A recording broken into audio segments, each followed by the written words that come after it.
Hello guys, we are back with our next lecture. In this lecture, let us go through the next question. Okay, so this question belongs to GATE CSC 2010 guys.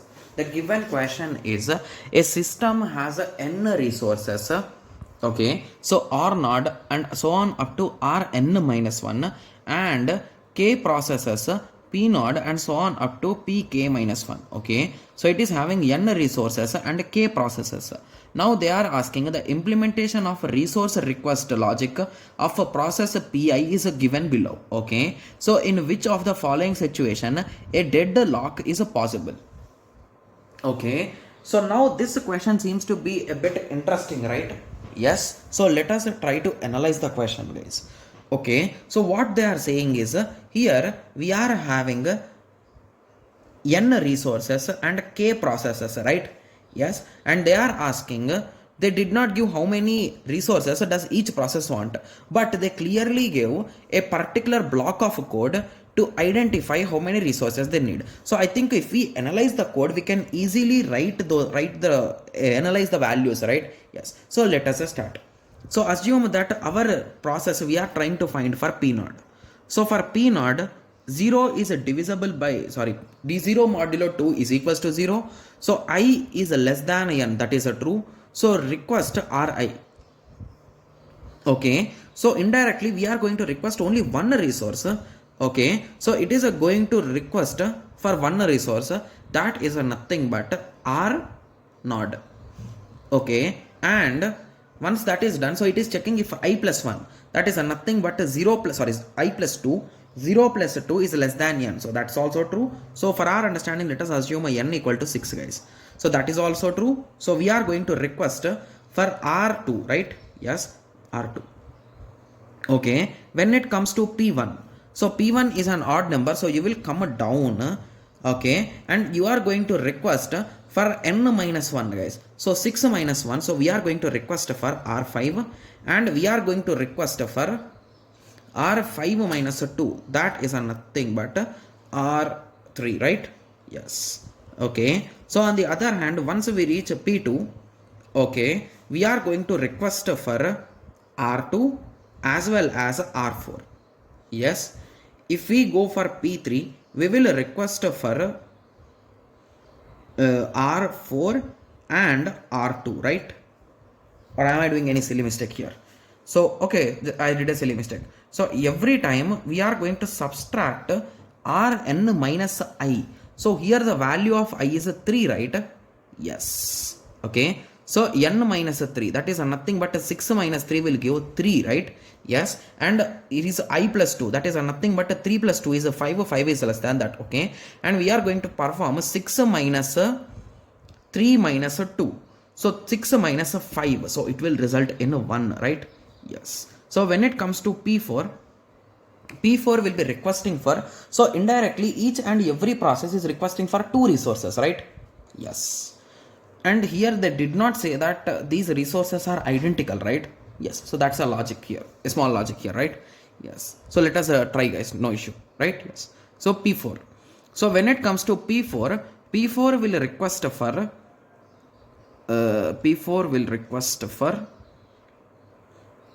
R4 and I think it will not get this request, right? Because it is I plus 2, that is nothing but 4 plus 2 which is 6. 6 is less than 6 is false, right?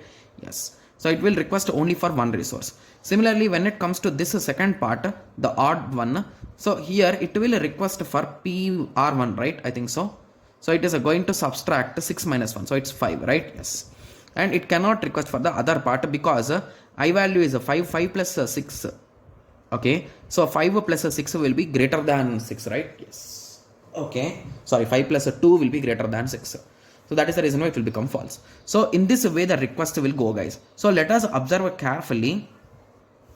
So here how many resources are in total required guys? So R node, R1, R2, R3, R4, R5, that's it, right? Yes. So when we took processes up to 5 or a total processes of 6, we required R5 number of resources and a total of 1, 2, 3, 4, 5, 6, 7, 8, 9, 10. So a total of 10 resources are required indirectly, right?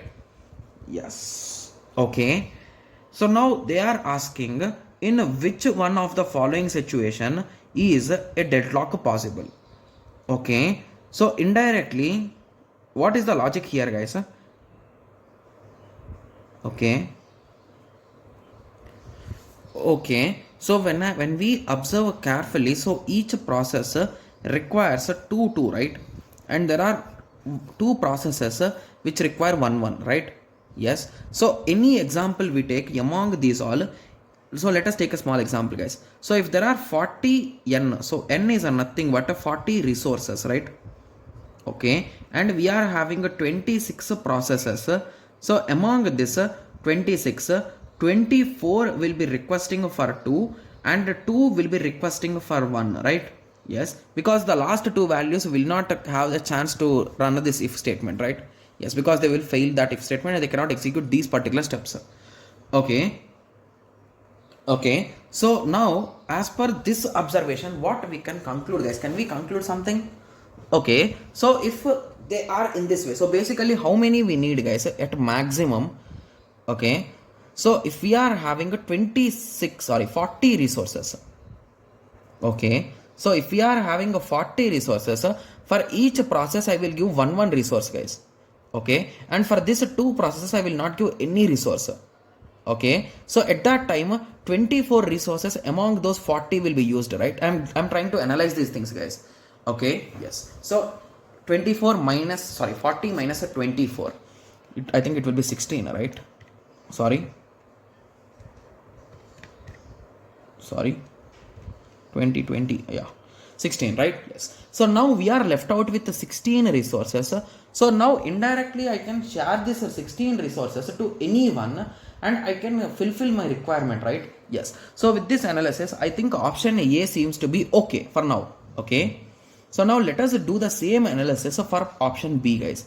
So option B says that it is having 21 resources and 12 processes, in which 10 processes will require for 2 and there are 2 processes which will require for 1, right? Yes, so what we will do now is okay, so we are having a 21 resources, right? Yes, so among these 21 resources I will give 10 resources for these 10 processes, right? Yes, so once those 10 are done, we are left out with 12 processes. So now these 12 processes can be given to anyone and it can run smoothly, right? Yes, so indirectly this also seems to be correct. Okay, so if I do in that way analysis, everyone will be true, right? Okay, so am I doing any silly mistake, guys? Because I think the only chance will be, because every option will be true if I follow this particular analysis, right? Yes. And one more important thing which I have observed with respect to our analysis is, so whenever we run for even number of processes, we got only even number of resources for request. Similarly here also for odd numbers we got odd number request, right? And it is in a particular order. See, P node, R node, R2, R2, R4, R4. So basically 2 R4s, 2 R nodes, 2 R2s and 1 R node. Similarly 1 R5, 2 R3s and 2 R1s, right? Yes, so this seems to be like a small pattern, right? Yes, so here I'm having a small doubt, guys. So what is that doubt is, so K processes are there. So these are the number of processes which we are having. Okay, and a compulsory thing with respect to this is, we are going to have the last process, they will request only for one resource. So that's for sure, right? Yes. Okay, and when it comes to a system has n resources, R node and so on up to Rn minus 1.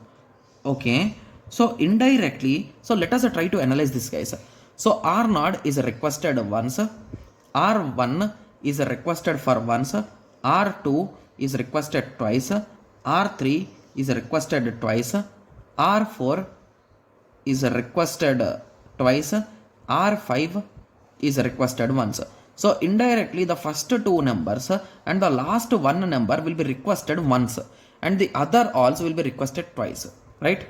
Yes. So when they gave this particular n resources, so what are they trying to say, guys, indirectly? So they are trying to say that the resource number will be from R0 to n minus 1. So is any one of these criteria is violating that thing, guys? Okay, because we are having up to 40, I think there will be no issue, right?